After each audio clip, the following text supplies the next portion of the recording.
Hello guys, welcome to my YouTube channel. So for today's vlog, this is my Jollibee spaghetti, my own version. So hindi na siya masama kasi ang sarap niya. Let's start. Ito nga pala yung mga ingredients ko na nandito siya sa rep. So ayan, luto tayo. Actually yung UFC Filipino style na yun, nabili ko siya sa Philippine store. So gusto daw kasi ni Habi ng spaghetti na parang Jollibee. So, syempre, luto naman tayo dyan. So, nag-start nga pala ako, nilagyan ko ng butter yung konting oil, and then, ayan, nagisa na ako ng bawang sibuyas. Then, pag lumabas na yung aroma niya, nilagay ko na rin yung giniling. Mas gusto niya kasi yung pork giniling kesa sa beef. Kasi, hindi ko alam, ayaw niya ng beef dito. So, after niya, nilagyan ko ng paminta.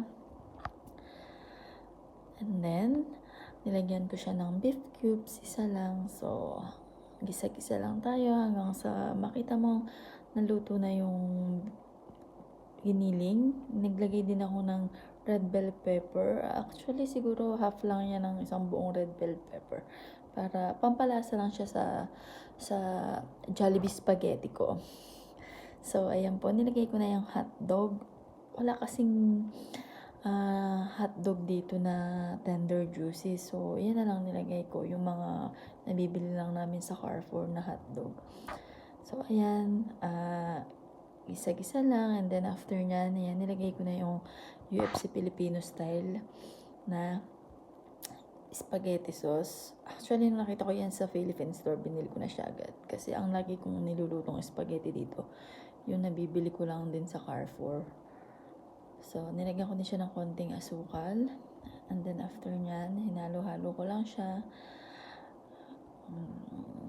Yan nga pala, cheese yan na buo dito. Tapos, iniwa-hiwa ko lang ng maliit para mag-melted siya dyan. And then, nilagyan ko ulit siya ng grated cheese na isang buo.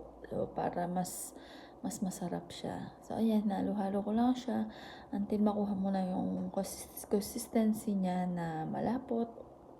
And then, syempre, titikman nyo kung anong gusto. Kung may kulang pa ba, kayo na po ang bahala. So, nagpakulo na rin ako ng pasta for 11 minutes. So, ayan guys. Thank you for watching. God bless po.